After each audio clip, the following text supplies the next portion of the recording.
Telugu capital భక్తి టీవీకి స్వాగతం సుస్వాగతం. నేను శ్రీలక్ష్మి.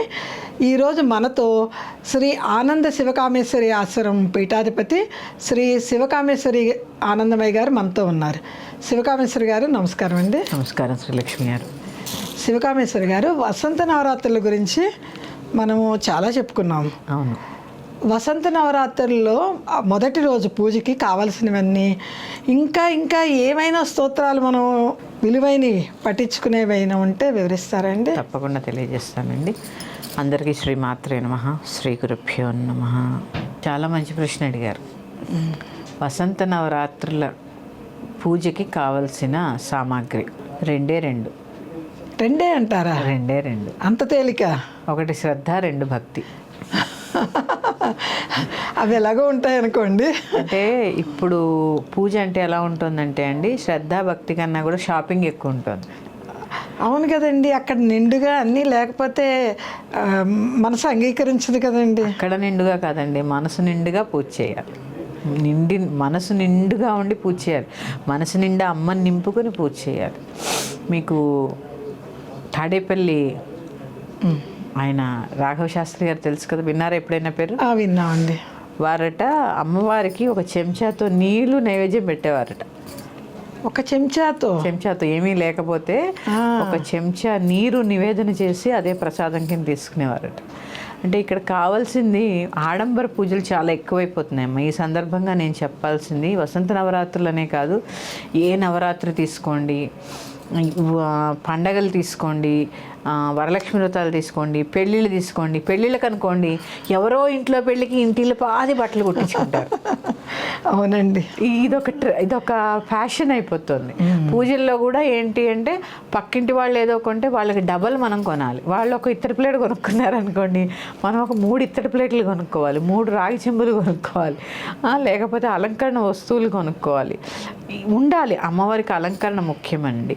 ఆ అలంకరణ నువ్వు అలంకరించుకో, ఓ చిన్న ఫోటో పెట్టుకో. అంతేగాని ఇత్తడి సామాన్ల షాప్కి వెళ్ళి మొత్తం ఉన్నవన్నీ కొనేసి, ఇప్పుడు కొత్తగా జర్మన్ సిల్వర్ సామాన్లు వాడుతున్నాం. అవునండి. ఇనిమే లాగా ఉంటాయి. సరే వాడుకోవచ్చు, ఏదన్నా సరదాగా చిన్న ఫంక్షను. పూజకి ఇనప వస్తువులు వాడడం అనేది శ్రేష్టం కాదు. అవి ఇనపవంట. మరి ఇనుము మీద కోటింగ్ కదండి అవన్నీ, ఇనుము మీద కోటింగ్ అవన్నీ. అంత శ్రేష్టమని నేను అనుకోవట్లేదు. అయినా ఈ వసంత నవరాత్రులకే కాదు, ఏ నవరాత్రులకైనా షాపింగ్. ఇప్పుడు దసరా అంటే పెద్ద పండుగ కాబట్టి ఏదో బట్టలు కొనుక్కుంటాం. అవునండి. ఉగాది కదా, కొత్త బట్టలు ధరించాలి కదా. ధరించాలి, ఉగాదికి ధరించాలి. కానీ నవరాత్రుల పేరు చెప్పి కొత్త బట్టలు అవసరం లేదు. కావలసింది శ్రద్ధ భక్తి మాత్రమే. మళ్ళీ కొత్త గంట కొనాలి, కొత్త దీపాలు కొనాలి, కొత్త ప్లేట్లు కొనాలి, ఇవన్నీ ఏమీ అవసరం లేదు. ఇంట్లో ఉన్న సామాగ్రి చాలు. మొత్తము 9 రోజులకి పూజకి అయ్యే ఖర్చు, పూజ సామాగ్రి ఖర్చు, రోజు ఇన్ని పువ్వులు, 2 అగరబత్తీలు, ఇంత అన్నం నివేదన, అంతే. దీపారాధన, నూనె, ఒత్తులు. దీనికి ఏం పెద్ద ఖర్చు అవుతుందండి? మొత్తం కలుపుకున్నా కూడా ఒక 500-600 రూపాయలు అవుతుందేమో, అంతే. 10 రోజులకి పోనీ ఇంకో వేసుకున్నా, రోజుకు 100 రూపాయలు చెప్పుకుని వేసుకున్నా కూడా 1000 రూపాయలు అవుతుంది. మాలో ఏదో కొనుక్కుంటారు కదా, కొనుక్కోవాలి కదా, అంతే తప్ప మరి 10,000 లక్షలు అనవసరం అమ్మా. ఇదంతా ఆడంబర పూజ ఎప్పుడూ కూడా మంచిది కాదు. అందులో గృహస్థు ఎప్పుడూ కూడా ఆడంబర పూజ చేయకూడదు. అది ఓన్లీ దేవాలయాలకి, పీఠాలకి. అక్కడ ఏంటంటే వాళ్ళ దేవతని ప్రతిరోజు అనుష్ఠానము, అక్కడ ఆడంబరం అని నేను చెప్పను. కొన్ని అక్కడ అవసరము. దేవాలయాల్లో, పీఠాల్లో, ఆశ్రమాల్లో కొన్ని అవసరం, కొన్ని కైంకర్యాలు అవసరం. గృహస్థు ఇప్పుడు ఎవరి కోసము? ఇప్పుడు దేవాలయాలు అనుకోండి, దేవత కోసమే చేస్తారు. అవునా కాదా? గృహస్థు ఎవరి కోసం చేస్తారు? దేవతని పక్కన పెట్టి పక్కింటి వాళ్ళ కోసం చేస్తారు. వరలక్ష్మి వ్రతానికి కూడా ఇదే కదండి జరుగుతుంటా. ఎంత ఆడంబరం చేస్తున్నారు. అందుకని నవరాత్రులలో కావలసిన ముఖ్యమైనవి 2. ఒకటి శ్రద్ధ, ఒకటి భక్తి. ఓకే అండి. మనసు నిండా అమ్మవారిని నింపుకోండి. చక్కగా ఉతికిన శుభ్రమైన వస్త్రములు కట్టుకోండి. కొత్త చీరలే అవసరం లేదు. అమ్మవారికి ఒకరోజు, 9 రోజుల్లో ఒకరోజు మీరు చేయగలిగితే సువాసిని పూజ చేసుకోండి, ఎవరికైనా పిలిచి. దానికి ఆడంబరం అక్కర్లే. చక్కగా ఇంత భోజనం పెట్టి ఒక చీర పెట్టలేరు, 2 రవికల బట్టలు, తాంబూలం ఇచ్చుకోండి. కానీ ఆడంబరంగా మాత్రం అంటే ఏది సువాసిని పూజలో చీర పెట్టకపోయినా 2 బ్లౌజ్ పీసులు ఇప్పుడు పళ్ళు పువ్వులు ఇవ్వలేని స్థితి ఉన్న వాళ్ళు ఉంటారు.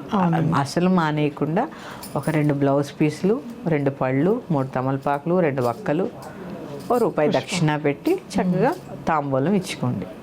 అంటే మీరు చెప్పేదాన్ని బట్టి ఇంట్లో మనకి అన్ని సమస్త వస్తువులు ఉంటాయి పూజా గృహంలో. ఒక పువ్వులు ఒకటే మనం కొనుక్కోవాలి, పసుపు కుంకుమలో నూనె ఉంటుంది. తాంబూలం చెప్పాను కాబట్టి అంటే తమలపాకు ఆ రోజు మామూలుగా పళ్ళు 4 పళ్ళు 4 అన్ని పువ్వులు కొనుక్కుంటే చాలు. అంతే. అరటిపళ్ళు కూడా అమ్మ ఒక డజన్ పళ్ళు కొనుక్కున్నారనుకోండి, ముందు ఒక 1/2 డజన్ తీసేసి దేవుని గదిలో పెట్టుకొని మిగిలిన 1/2 డజన్ వాడుకోండి.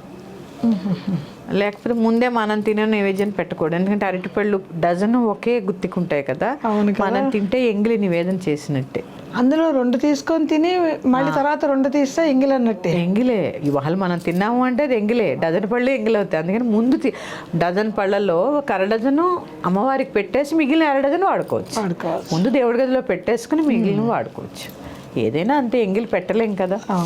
అందుకని ఆడంబరం లేకుండా ప్రశాంతంగా చక్కగా నేనేదో పూజ చేస్తున్నాను వాళ్ళకి వీళ్ళకి డబ్బా వేయకుండా ప్రశాంతంగా మనసు నిండా అమ్మవారిని పెట్టుకొని శ్రద్ధతో భక్తితో పూజ చేసుకోండి.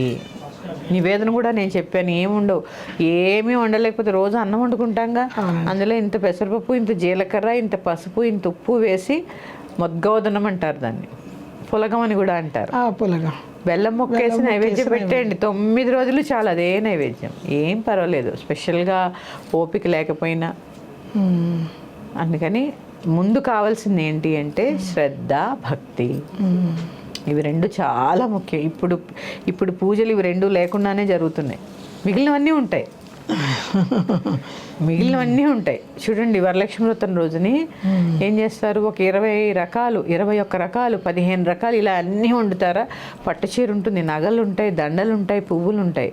పూజ సమయానికి వచ్చేసరికి ఇవన్నీ చేసి అలసట వచ్చి పూజ 10 నిమిషాల్లో అవగొట్టేస్తారు. కరెక్టేనండి. అసలు కావాల్సింది ఏంటి, పూజే ముఖ్యం. పూజ శ్రద్ధాభక్తిగా పూజ చేసుకోవడం ముఖ్యం. అనవసరంగా డబ్బులు వేస్ట్ చేయకుండా ఉన్న దాంట్లో తృప్తిగా ఎంత ఉంటే అంత ఆడంబరం లేకుండా పూజ చేసుకోవడం చాలా చాలా చాలా ఉత్తమమైనది. ఇవి పూజకు కావాల్సిన సామాన్లు. ఇక 2వది, ఇంకా ఏ స్తోత్రమైనా చదువుకోవాలా. మనం దశస్లోకి సౌందర్యలహరి చెప్పుకున్నాము, అలాగే ఓ భజన చెప్పుకున్నాము, నవరత్నమాలిక స్తోత్రం చెప్పుకున్నాం అమ్మవారిది. ఈ స్తోత్రము ఉగాది నుంచి మొదలుపెట్టి 9 రోజులు చదువుకుంటే గ్రహశాంతి కూడా నేను మరి వచ్చే ఎపిసోడ్లో దాని గురించి కూడా చెప్తాను. శ్రీమాత్రే నమః. స్వస్తి. శ్రీమాత్రే.